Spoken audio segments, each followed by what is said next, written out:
How are you guys doing? Has it been a good conference? Awesome. I was so thrilled, actually, in the last talk, just to see one of my earliest and most valuable advisors, Professor Tom Kosnick, here from Stanford. What a treat. You'll hear a little bit more about him and my experience in the talk today. I want to start by getting a sense of the audience. How many of you are working in a technology role in a startup company? Awesome. Okay, a few here and there. What about working in a technology role at a big tech company? A bit more. How many of you have already started your own business? Wow, about the same working in tech. Cool. And if you haven't already, how many of you want to start your own business? Awesome. I see Jen didn't raise her hand, which is awesome, because she's one of the most valuable engineers at Gobble. And it's such a pleasure to have her here in the audience today and at today's conference. My name is Ooshma Garg. I'm the founder and CEO of Gobble.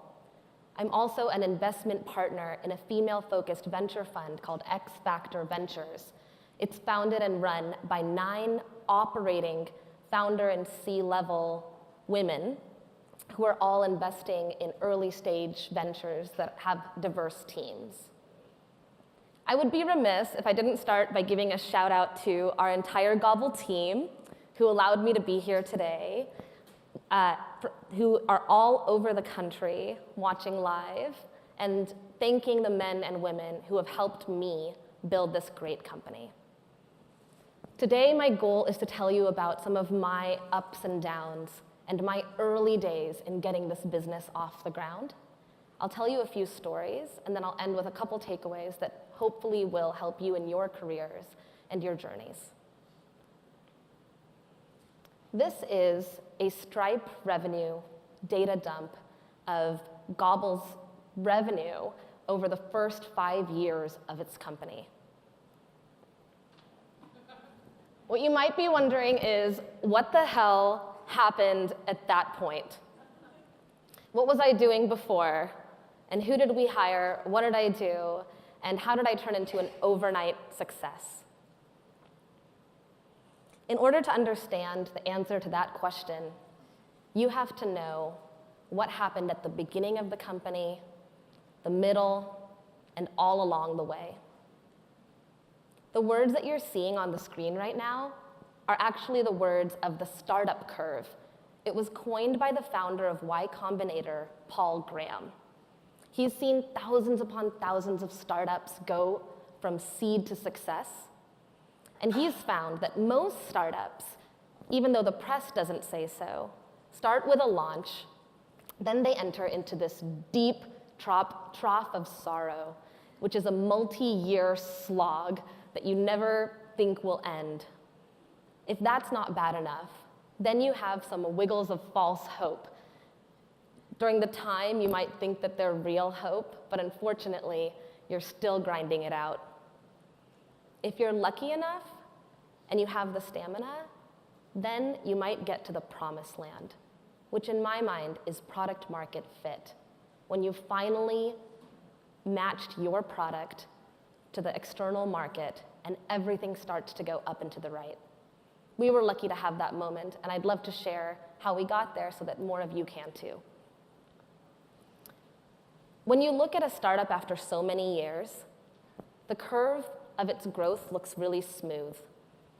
But in actuality, the day-to-day is more like a game of snakes and ladders.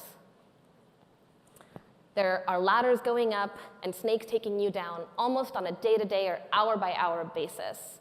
It's nowhere near as smooth as it looks on paper. I'm going to tell you our Gobble story in that same format and help you get into my mind and understand those snakes and ladders of our journey. When I was starting Gobble, I actually was bootstrapping another company. It was called Anapita. I was running a group in college called Stanford Women in Business, and I found that there wasn't an easy way at the time for students to network with each other and across the country. So I started basically a LinkedIn for students. I started that in my dorm room, and I bootstrapped the company for 3 years with teams in India and Russia and London and the Philippines, and I made every dollar stretch as absolutely as far as it could go. When you're just getting your career started, whether you're a founder, whether you're an expert, whether you're an engineer, you're working 24/7. I relied on takeout for almost all of my meals. And the funny thing is that I was so unhealthy that I turned 3 meals into one greasy, shitty meal that I was eating at 2 a.m. in my car. I ate in my car more than in my apartment, and I rotated the 3 fast food restaurants on El Camino near my office: Taco Bell, McDonald's, and Jack in the Box. The passenger seat in my car became this trash can of wrappers and tears and sorrow of the startup journey. It's true that that was a really dark time in my life, jokes aside. The reason for that is because I had the privilege of growing up with a loving family that would make me a home-cooked, nutritious Indian meal every single night. My father is the chief of nutrition at UT Southwestern in Dallas, Texas. He would work in the lab during the day, and still does, and would come home. I'd be kind of rushing in the door through track practice, and he'd be in our kitchen singing classical Indian music, filling the house with aroma and song and love, and waiting for my sister and I to come sit down to dinner and enjoy the 30 minutes of the day together that we get to really be a family. As I was starting companies, that feeling was lost. I was working 16 or 18-hour days, and my health deteriorated. It got so bad that I stopped talking to my family for many months, to the point where one day, without me knowing, my dad just started cooking. And he cooked for 3 days. Cooking Indian food actually takes a lot of physical work. When you're making bread from scratch and you're making sweets, you use your hands, and you have to kind of push your hands together, and you have to knead dough, and you have to marinate things overnight, all just for one meal. So my dad cooked for 3 days and was filling up these 2 India-size international suitcases, I call them. He flew from Dallas to California without me knowing, and didn't even let me pick him up from the airport. I didn't know. He came to my house, walked straight to my kitchen, and started stuffing my apartment fridge with his food. That was a jarring moment for me. It was a visualization of how bad things had gotten and how much my dad cared for me through the language of food, and how he expressed his love for us through food. He left a little bowl outside of the fridge, went to the stove, warmed it up, and he told me, "Sit down." And I sat at my 2-person little apartment dining table. He put a plate in front of me, and I ate his food, the same food that had nourished my entire childhood. In that one first bite, I felt so much love that I knew I had to make a change. A huge wave came over me, and even though my startup at the time was very successful, we were making lots of money and helping students find jobs. I had just received the Inc. 30 Under 30 award. Revenue checks were coming in. Something was wrong. I wasn't taking care of myself. And truth be told, the mission of our company wasn't the same anymore. We were serving the recruiters and not the students. And that was one of the first valuable lessons I learned about a company. Your money will come from whoever is paying you. So especially in 2-sided marketplaces, make sure that your mission aligns with your revenue. That bite inspired our nationwide business today, Gobble. I posted an ad on Craigslist after my dad left. He offered to move to California, but I still wanted to be independent, so I promised my parents I would solve this problem a different way. I posted an ad on Craigslist, hi Tom, and I asked if anyone would be willing to cook me dinner for $8, a home-cooked meal. I posted that I would get a few friends together so that maybe someone could make $40 or $80 a night cooking for us. In 24 hours, we received 70 responses. From all over the Bay Area, there were Italian chefs, Mexican families, Indian moms, you name it, we received it. The really cool thing was, the entrepreneur in me replied and said, hey, maybe you should come over for an interview. Maybe I could get some free food out of this. I'm super hungry and I'm working all the time.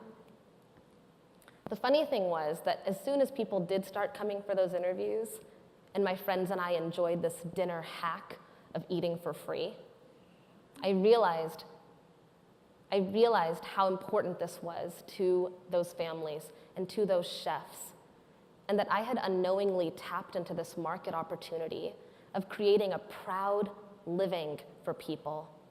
People spent 3 or 4 hours on this one dish that reflected their entire heritage and their tradition and put it on a plate for us to judge.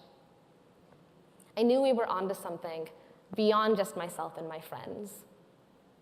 But it's important to know that this business started from a need. This is actually Mara, one of our first chefs. She made an excellent eggplant parmesan and lasagna and a number of other Italian dishes for us. Her and her family live here nearby in San Carlos. I went with her and I learned how she made her recipes. I helped her get her storefront started, but it was only on paper. So we would write down menus and I would email friends and ask what they wanted for dinner. And I started this soon to be called business off of paper, PayPal, and my car. I made a calendar of meals and chefs. With my cell phone, I figured out who wanted to order what and when. I used PayPal to collect money, and I was the delivery driver. The good news is, again without knowing it, I was doing what startups should do in the early days, which is prove out your concept and develop a minimum viable product, or MVP.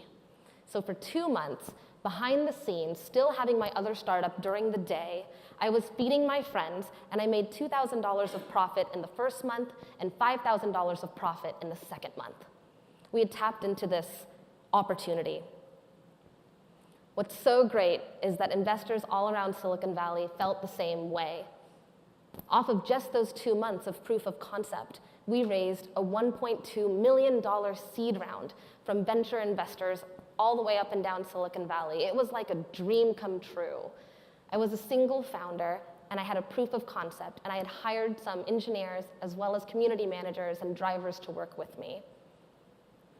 We got an official office, we changed people from part-time to full-time, and it felt like we were over the moon. I was able to work on a company that truly reflected my passion and what I think is valuable in life. We were off to the races. As soon as you get into the trenches and get your office and things become serious and you start working with people for the first time, surprises can come up. I changed one of our key engineers from part-time to full-time. He left a job to come work with me as employee number 2 at Gobble. Unfortunately, a couple months in, the pressure was too much. That wasn't told to me, but I was going to Starbucks for a quick coffee, and I saw my friend and coworker meeting with someone, and his face turned white. My heart sank. I knew something was wrong. I didn't even say hello. I quickly scurried back to our office, knowing that something bad was about to happen.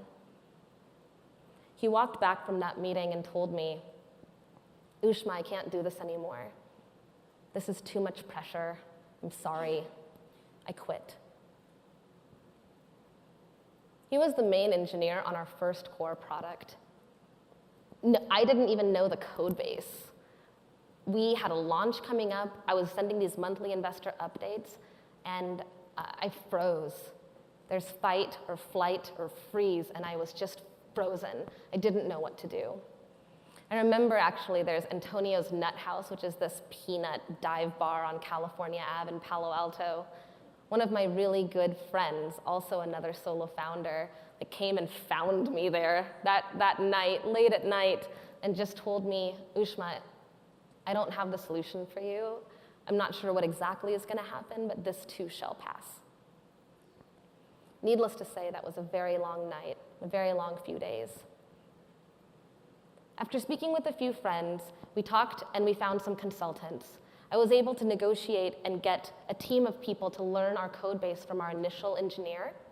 And that actually led to some full-time hires that were even more expert, that had startup background experience that could take us to the next level. So what was initially a snake was something that we were able to surpass pretty quickly in a matter of a couple months and still release our first product on time. Though our product looks very different today, our first initial product was a marketplace of all different meals that were being sold by local chefs in the Bay Area. I was very excited when we had our launch. We launched this marketplace, we got covered in the news, but little did I know that just because you launch doesn't mean you're going to get any customers. I was standing on a cliff of a deep and long trough of sorrow. To get customers, we had to grind it out. I was posting Gobble signs in laundromats. I was presenting at moms groups. These are actually some handwritten letters that I tested, and a few friends and I wrote. I even stuck my favorite flower on there, Alstroemeria, and we were working out and working. And I was jogging up and down the streets of Palo Alto, putting these letters at people's doors, seeing my own version of direct mail, I guess, and wondering if this would create some response or loyal customers for us. We had to fight tooth and nail every single day for customers. We were growing, but we weren't exactly taking off. On the screen, you can see what happened next. Some of our investors thought that we could maybe raise another round of funding to hire some more people and get a marketing team together and help this business take off. I trusted one investor with a lot of information and a lot of faith. They promised me that they could get our Series A done at their firm. I was so confident in them that I didn't meet other investors, and I didn't run my own process. And in fact, I wasn't my true bold self. I was wearing a black pantsuit and wearing pearls and, having the first moments of imposter syndrome, just kind of not controlling the situation, but being what I thought I should be. I learned a lot of lessons there. I spent a lot of time and faith on this person, and after partner meeting and another partner meeting, the investment didn't come through. It was a waste of 3 months of time with no process. I felt like a fool. Our team knew that we were going out for Series A funding, and now, with those rejections from great firms in the Valley, we were dead in the water. There was no use raising money at that time. The good news was that we still had some money in the bank, and you'll come to learn that I'm not a quitter. So I decided to keep working and figure out a new product, something that would work and hopefully be that moment of product market fit. It was 2012. On-demand companies were just starting in other industries. The food space hadn't really taken off like it is today. So we developed a product called Gobble Instant, which was the first on-demand food company in existence. Here's what it looked like. We put all of our meals onto a nice mobile app, and we allowed people to order, and we would deliver it within 10 to 30 minutes.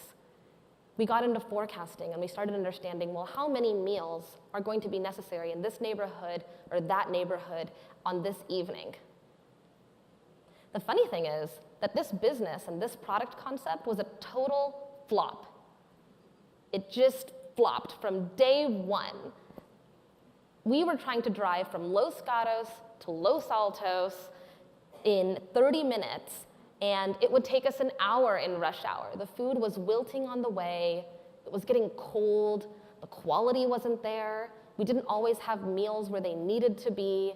It just wasn't working, and we were hemorrhaging money, and we learned that really, really quickly.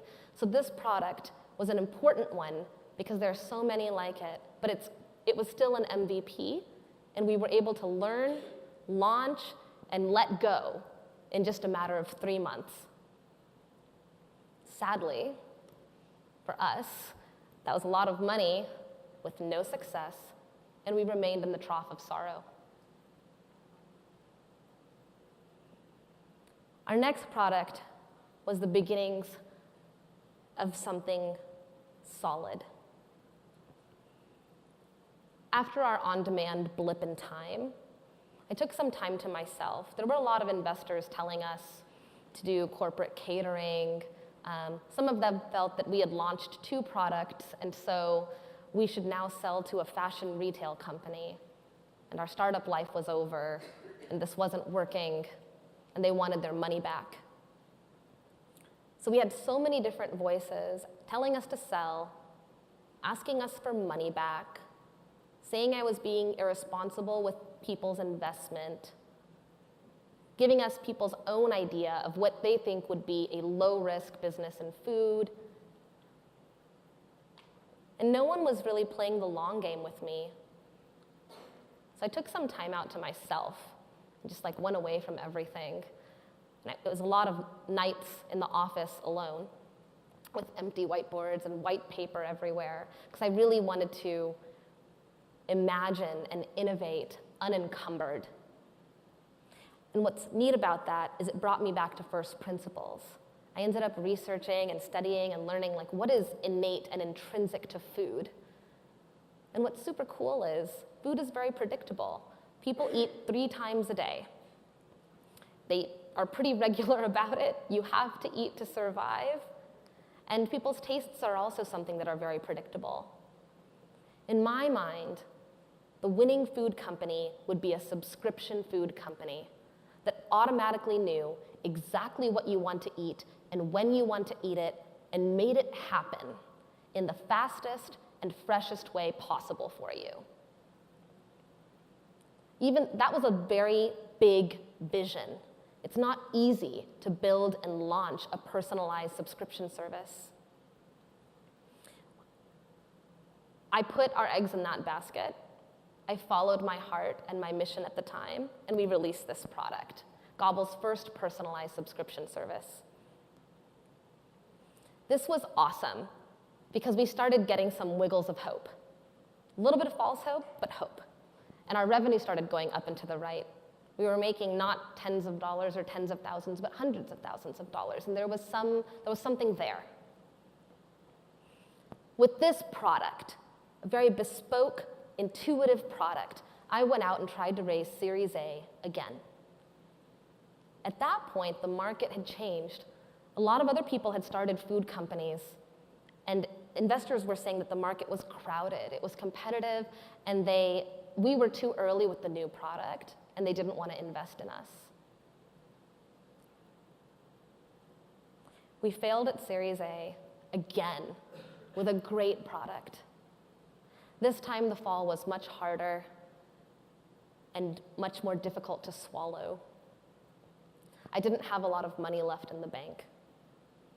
It was actually November and December of the year, and our business is seasonal, so our revenue was going down and to the right temporarily.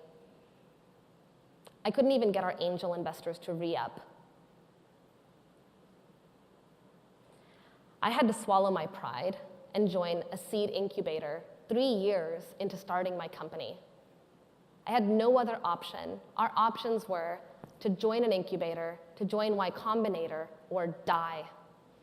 A few friends had introduced me and they had extended us a lifeline. And when those are your options, I put my pride aside and I joined Y Combinator. It gave us the cash that we needed to survive.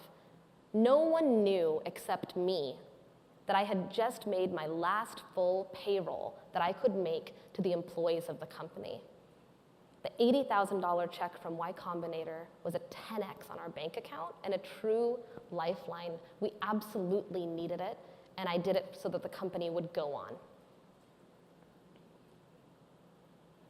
After we joined Y Combinator, it was ladders, ladders, and ladders.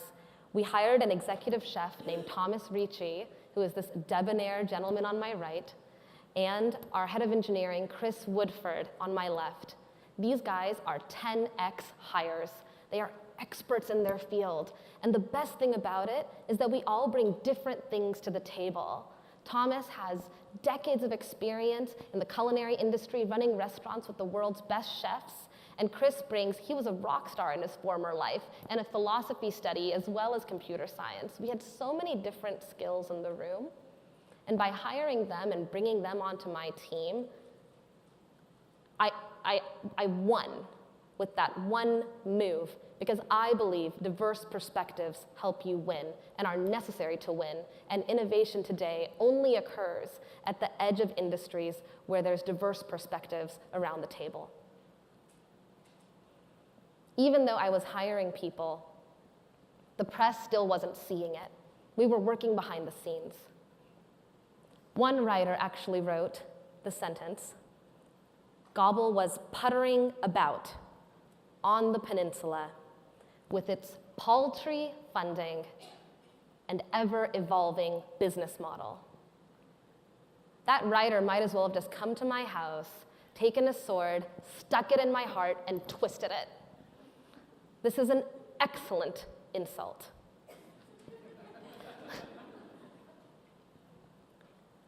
You're going to hear this kind of thing all the time. Still happens today, even more when, as you grow. I had to learn really early on to develop a thick skin. One of our employees says and told me that, "Ooshma, you have this velvet exterior and this diamond core." And ever since he told me that, I've tried to embody that. You need that unbreakable, sharp, strong core in order to be a successful entrepreneur. I put this in a box, I put it aside, and we kept innovating. With the three of us together, Thomas, Chris, and I at the helm of the company, we invented today's flagship product, Gobble's 15-minute, one-pan dinner kit. We got here by going to people's homes, by going back to the basics. Y Combinator helped with that. We went into customers' houses of all different kinds and watched them warm up microwave food, watch them cook from scratch, and use every kind of food solution that was out there. We learned that mom's 5 p.m. problem of taping together dinner. Thomas asked me, "Ooshma, why don't you cook? What's so hard about it?" Growing up with a South Asian background and family, cooking takes forever. And for me to cook for myself, it would take 2 hours every single night. With that kind of conversation and get to know you and playtime in the kitchen, Thomas taught me about the concept of mise en place, where in restaurants for decades, that mise en place is the French culinary term for everything in place. In restaurants, sous chefs and prep cooks come to work early, and they start early in the morning or even days before, and they prep everything for you so that when you go to the restaurant and order a braised beef short rib and sweet pea risotto, it can be on your table in 8 to 10 minutes. We toyed with that concept, and we became the sous chef for the home. We started with a TaskRabbit. Here we just have a TaskRabbit, some plain delivery bags, and our MVP food product of this 15-minute one-pan dinner kit. I sent it off to friends, and the product took off. It was a 5x immediate difference in enthusiasm and reviews from the local population. People were plating food. They were pouring wine. They were exhibiting the ritual and the tradition of family and dinner that I grew up with. And they were proud of it, and they wanted to buy more. The trick was that we made it so easy for them to cook that it wasn't a chore, but it was still fresh, and you still had all the textures and all the flavors and all the aromas of a traditional, expert, home-cooked meal. We had reached the promised land. When we finally got to product market fit, everything became easy. We raised our Series A financing with Ajay Chopra from Trinity Ventures of 10.75 million, and we were able to start scaling. We were able to hire people in every department to take this concept and build it around the country. Our team today is 200 people. We have 4 or 5 different locations and offices all over the country. And just in the last 6 months, we've gone from 8 states to 44 states. This graph is just 18 months of product market fit, but recently, even that point in 2016 has doubled and tripled and quadrupled. We've now expanded to 44 states. We just opened and hired 50 people in Lancaster, Pennsylvania, and actually yesterday got the award for Best New Business for Disadvantaged Workers in the state of Pennsylvania.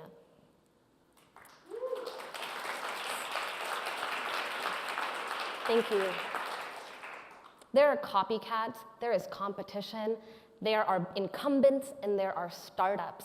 Every day requires me to be stronger, to prioritize better, and to communicate again and again and again, such that our entire organization, diverse as it is, moves as one phenomenal super team together into the future. People ask me, how did I get through everything really?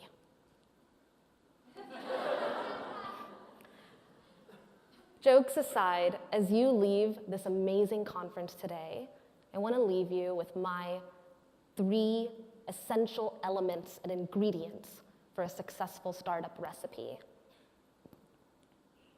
The first one is grit. This is your first solid and most important ingredient. The most important thing for success is just to keep going. In the moments when people quit, or when you mess up, or when you can't get funding, if your mission is there and there isn't a product that's really filling that need, you will feel it in your core. And even though it hurts, you have to keep going. I have found that if people keep going, they will inevitably succeed. The only difference is if you hesitate or if you take the wrong path, it might go a little bit slower. But if you keep going, you will succeed. But your company may 1x or 2x or 3x or 4x based upon the paths taken along the way.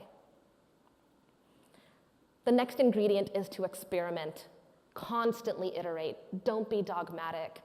Question everything. How startup legal documents are put together. What are good hiring practices? I know Tracy did a phenomenal job of that today earlier in the conference about company culture.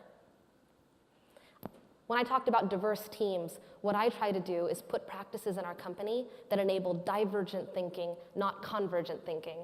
And literally, how can we think outside of our delivery box? It took us 4 or 5 different models to get to product market fit, and you shouldn't be afraid of releasing and iterating different products and throwing them away, as long as you're standing on a solid rock of your mission, which is the last and most delicious and flavorful ingredient of your recipe. Life is too short to work on something or work with people that you don't care about. Take your time and figure out what matters to you, and take the first step of working on it. When we look back, it's hard to see how we got here, but really it was just one foot in front of the other, and our mountain of success is the sum of micro steps and micro iterations and micro moments that all ultimately pile up over time towards realizing your vision.